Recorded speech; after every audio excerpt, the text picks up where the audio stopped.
And there is another important issue related to the difficulties of translation. I know that colleagues who work within the framework of the activity-based approach face translation difficulties when they need to describe their results in an article in another language.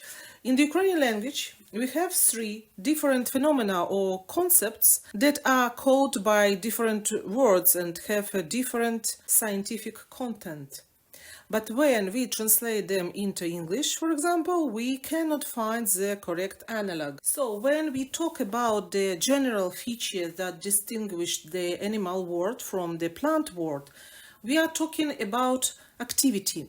This activity can be seen or sensed by the body. In Ukrainian, this sounds like aktivnost. In English, activity.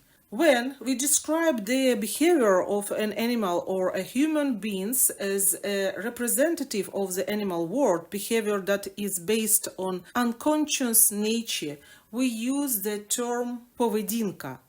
In English, it sounds behavior. But when we describe the behavior that is inherent only in humans that in addition to their animal nature also have the ability to make a conscious choice, then we use a separate word, and it is not activity and not behavior. This term in Ukrainian sounds like діяльність.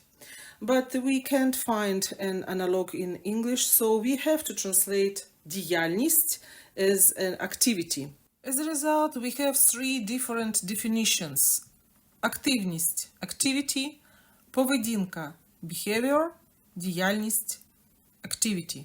Therefore, to be fully correct, Leontiev's activity approach is best translated as Leontiev's conscious behavior approach, because діяльність, which we commonly translate as activity, should be translated as a conscious human behavior.